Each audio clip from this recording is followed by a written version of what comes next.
Someone wanted to pull a gun at me for no fault of mine. I was fired from my job because somebody else lost my work permit.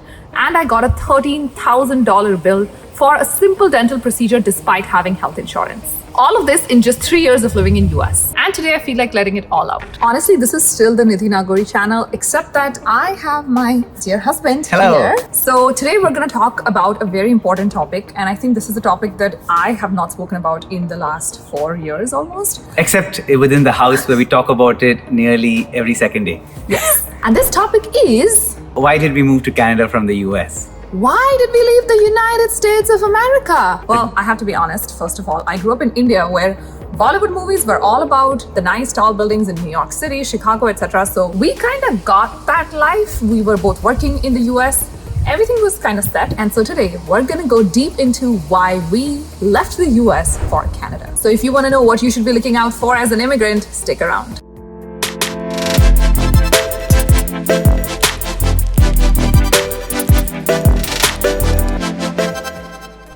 Hello and namaste. This is still the Nidhi Nagori channel and we're discussing the pros and cons of being an immigrant in the US. Mostly cons.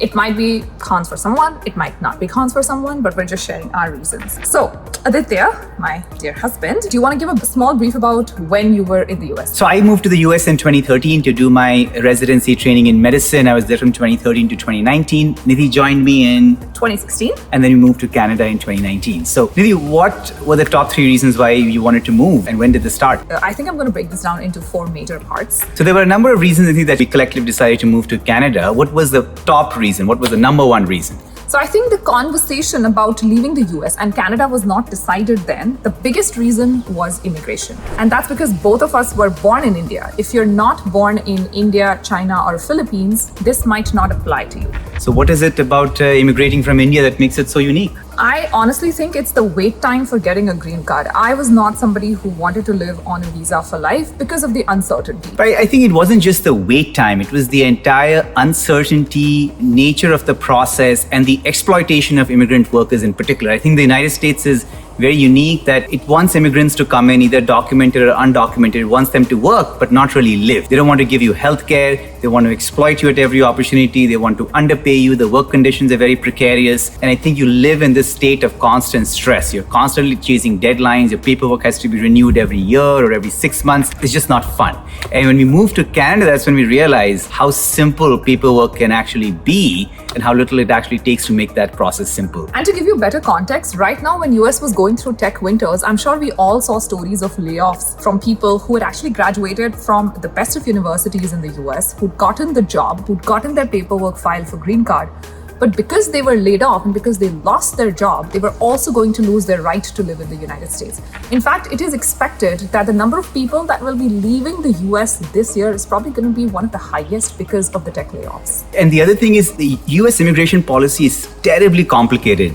It was actually funny because the visa categories that we were on, we often knew the rules of the visa policies better than the immigration officers, because even the immigration officers could not keep up with the nuances of the policies and they would often get confused. For example, they would often think that Nidhi does not have work authorization when she did because it was an uncommon route for work authorization. And so we had to often carry printouts of their own manuals showing them that this is what your manual says on this page. And they'd be like, oh, okay, because they were not aware of it. But this is just the nature of their immigration policy. It is so convoluted, it's so unnecessarily complicated. People just can't keep up. And also because of how convoluted and complicated the immigration policies were, I was also fired from my job for a couple of days because somebody else had lost my work permit and I had to drive around the whole city for 2 days to find it, not knowing if I will find it and if it were actually lost. That was fun. Where did you find it ultimately? Do you remember? In a post office, lying somewhere dusty, in a very dusty place, and they didn't even know what to do with it. And they were actually saying, you're going to send this back today to the department that issues work permits. I'm so glad I found it. But that was also one of the biggest red flags for me personally about living in the US. Okay, moving on from this, we can talk about immigration for hours and the nuances of this policy. But anyways, what was the number 2 reason? Well, the number 2 reason, and I think one of the most under-talked and a reason that comes as a surprise to many is guns. I have had a gun almost put to my head And that was the day we started the paperwork for Canada. Until then, we were like, oh yeah, we're gonna do it, la la la. That was actually the day. I've actually had 2 incidents with guns, and if you want to know what the story was, let me know in the comments below. But basically, I feared for my life, and if I hadn't run away from that place, especially the first time, who knows? I would have been one of the victims of gun violence in the US. And this is not an exaggeration. Actually, gun violence is the leading cause of death in people less than 18. So nothing kills children in the US more than guns. 1 in 6 adults have seen someone injured from a shooting, and about 1 in 5 adults have actually been personally threatened with a gun. So, Nidhi fits both those criteria, and it's not surprising. Her experience is not an anomaly in any sense. If you live in the US long enough, you will likely have some kind of an encounter with a gun, and hopefully you won't be the victim. So that was actually the trigger. Like I said, that's when we started filing our PR application for Canada. And to me, that was very telling of the fact that I couldn't live in that country safely, that I could never have my parents come and even go out for a walk safely, and I could never have a family, our beautiful daughter, in the United States. One very funny thing happened when we first moved to Canada is we saw all these children walking on the streets, and we were like, where are their parents? Why are these children walking on the streets? Because in the US, you just didn't see that because people didn't feel safe leaving their children on the streets.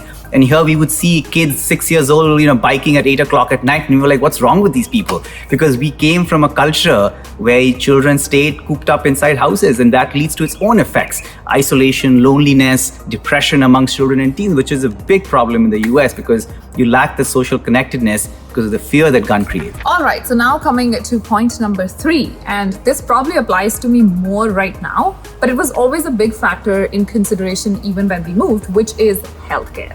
Now, I have a full story on this, and I will share my experience with Canadian healthcare. If you don't already know, I have been diagnosed with a lifelong condition very recently, and I'm still coming to terms with it. I even fumble when I'm talking about it on camera. That needs a separate conversation of its own because I do want to talk about my experience with Canadian healthcare, and let me know in the comments if you'd like to know that. But Aditya, you're the healthcare expert here, so please go ahead and tell us, why is Canadian healthcare better than United States? Well, I think what is interesting is when I was in the US, I'd actually never visited a doctor myself. Now, I am a doctor, but still, even doctors sometimes need to visit doctors. And it's just that the process was always expensive. And I remember as an intern, I had a friend who'd gone to see a doctor in our own hospital, and he had gotten a large bill at the end of it, and he was so livid because he worked at the hospital. But that so accurately describes the nature of the US healthcare system, that it really exists for people to make a profit and patient needs are faced at the end. And when I moved here, that's when I actually started going to my family doctor and getting some basic stuff done. And nothing protects you. I know someone, for instance, who has a job that pays very well, $500,000, but have a major medical condition similar to Nidhi's, and they're on a very expensive medication, and they're fearful of losing their job because everything is tied to the job. And if you lose your job, you lose your health insurance, and how are you going to afford this medication? So everything is good in the US until something happens to you. If you have a serious illness, medical bankruptcy is a leading cause of bankruptcy. People often end up selling their house if they have a serious medical diagnosis. That is not an uncommon thing in the US. And even for regular medical care, the process is just very, very convoluted and not friendly to patient interests. It's really all about the dollar. Also, I do want to say this, that Canadian healthcare by no way is perfect. I will share my own experience about it. There were a couple of misses which could have been avoided, and so there will be a whole lot of info on it. But like Aditya said, the fact that we never visited a doctor in the United States and we did start going to a doctor in Canada is very telling of how the healthcare system runs, especially when you have a doctor in the house. And now coming to point number 4, which is taxes and cost of living. And I think this is a major misunderstanding because people feel that the cost of living in Canada is too high, or the taxes are too high, and what are we going to do? We're going to make so much money in the US. People often focus on the dollar figure of the salary, and that just is wrong on so many levels. For instance, there's this common misconception that Canada, you have higher taxes, but actually we moved from Ohio, and if you earn $100,000 in Ohio, your tax rate without deductions will be about 25%. And where we currently live, it's about 26%. It's not really significantly different, particularly if you add what you're actually getting for those taxes. You're getting healthcare, you're getting an education system. Going to medical school at McMaster, which is one of the top medical schools in Canada and the most expensive, will cost you about 80,000 Canadian dollars for the entire experience. In the US, in a private medical school, that will be $240,000. But even in a public medical school, that will be about $140,000. So it is not comparable. And if you compare the cost of school education, again, public schools in Canada are free, public schools in the US, the quality is very variable, and you often end up bearing the cost of private schools. And then healthcare costs. In Canada, you don't have any healthcare costs really. So it's not just about the dollar value of your salary, but also what that money can buy. And healthcare and education are often the biggest expense items of any family. So you really get much more for your dollar. Same thing, childcare. Childcare in Canada is becoming rapidly more subsidized, whereas in the US, again, the cost is quite a lot. So I think there's a lot of misunderstanding about money and taxes and cost of living, which again, in major cities in Canada, it's not cheap by any means, but you have to again compare, to corresponding cities in the US to get an accurate comparison. Yeah, and that's what I don't like. When people compare Canada, they'll compare Toronto to Cleveland, where we moved from. That's not an accurate comparison. If you really want to compare apples to apples, you have to compare Toronto to New York, which we recently visited. And was it expensive? Oh, it was crazy. It's just like for coffee, I think it was $14 or something. Yes, 14 Canadian. And you will never pay that kind of money in Toronto. Not for a regular coffee. Well, I'm sure there's a coffee place that charges $14, but I don't think I've been to that. But yeah, I mean, by and large, the cost of living here, especially if you're middle income, is much better. I think if you're a billionaire, the US is a great place because, it is really that kind of a society. It's very segregated. It's very unequal. And really, if you are, someone in the middle class, you prefer to live in a more egalitarian or equitable society, then I think, you will do much better in Canada. Also, we do want to say this, that we had a lot of privilege in terms of choice. The fact that we could choose to leave the US, and I think we were also okay moving back to India, at least I was, especially after the gun incident. I was pretty much okay to be in any part of the world, and I had done a whole lot of research. Canada was not even on our radar. Am I being honest or not? We were actually considering moving to Australia. We had considered a lot of things. We often spoke about working at Starbucks. I was of the idea that I don't want to work in the US as a physician. We'll move to Canada, I'll find something else. And part of the reason was I could see my physician friends, colleagues, mentors, all of them were so burnt out. The healthcare system is harsh not only on patients, but also on physicians. And even now, when I talk to my friends in the US who are still physicians, the rate of burnout and just the amount of hours that they work. We recently met a friend in New York City who had worked till 9 p.m., met us for dinner, and was planning to wake up at 5 a.m. the next day to go back to work. And that was his life daily. And that was his life daily, because I've met him 3 times since I left the US, and it's basically always been the same thing.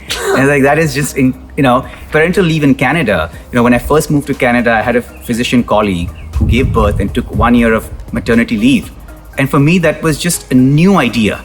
I was like, I have never seen that, because what I had seen was physician friends giving birth, returning to work in 4 weeks. And people were like, oh, that's great. You're back to work in 4 weeks. That's so nice. But that is not nice at all for anyone. So I think the normalization of that people are human beings. They're not just workers. They're not just doctors. They're not just accountants. I remember one of the first few days when I went to work, I was still a trainee. And it was 5 p.m. and everybody started to get up. And I was like, where is everybody going? And then I realized everybody's going home. Because, in the US, again, people just enjoyed working, so to say. Yeah. You just worked. Yeah. And that's what our family in the US still does. They work. Again, I'm saying we had the privilege of making that choice, which I do understand many don't. But I also feel like it's important to put this out that if you feel stuck in any country, and especially if you have the privilege, at this point, I don't even think it's about the privilege. I think what you really need to do is research and consistency. And we have so many resources out there. I'll leave a link to my website. You can go ahead and check those resources out, because I only started doing that because I felt very stuck in a particular country at a given point in my life. And I think at some point you have to take a leap of faith. If you're not happy in your current circumstance, the worst thing you can do is take a chance. It can only get better. And fear should not hold you back. Life is too short for that. You want to at least try to have a good life. And I personally actually enjoyed the 6 years I was there. I made a lot of incredible friends. Medical training, despite its rigors, can be very fun. You make a lot of good friends. I had great mentors. I had a great time, but I knew that for the next stage of my life, it's probably not the right place for me. Yeah, and that's why we moved out. So it was great when we were there. We still go back quite often because of the connections and the relationships that we've built in the country. And it's a beautiful, beautiful country. Met some amazing people. Those relationships are very nice to visit as a tourist, but don't stay too long. I also want to take a little bit of your time and tell you how Canada does better on all the factors that we considered. So first up, immigration. So whether you're an international student, whether you are a worker, whatever your background, there is a relatively straightforward process. The rules are simple, and there's a short timeline to becoming a permanent resident and having that certainty in your life. Guns. Well, guns. Guns are the leading cause of death in the United States. People less than 18, most people have had some kind of an experience with guns, about 1 in 5 people. And that is not fun. Nidhi personally knows that. Canada is much safer with regards to guns. The government has taken a lot of action. And, the result is people are out on the streets. They're not fearful for their lives every time they step out of the house. Healthcare. Well, as a physician on both sides of the divide, working as a physician in Canada is so much better, but also being a patient in Canada, as Nidhi knows, is so much better. You have taxpayer-funded healthcare. You don't have to worry about costs. When you go into the hospital, all you have to do is pay for parking. Cost of living and taxes. So taxes are more or less the same in Canada and the US, and this is a major misunderstanding. The difference is in the US, taxes are often used to pay for defense, and corporate income taxes in the US are much lower as a portion of the tax pie. In Canada, you pay the same amount of tax, but you get much more in terms of benefits, healthcare, publicly funded education, social security, and other benefits that are targeted towards individuals, not corporations. So on that note, this video has come to an end. Thank you so much, Aditya, for joining me. Pleasure. If you have any questions about our experience in the US, please let us know in the comment below. This video is not dissing the United States. It's still an amazing country, but we just like Canada more. Sorry, US. A little bit of dissing. But like I said, it's a lovely country to visit, but don't stay too long. If you want to see Aditya more on my channel, if you want to hear his perspective more, which he has a lot of perspective to share, please let me know that in the comments as well. And as always, please don't forget to like and subscribe. And hit the bell icon on so that you can always be notified of these amazing videos. Until we see you again, please take care of yourself, stay safe, and Namaste.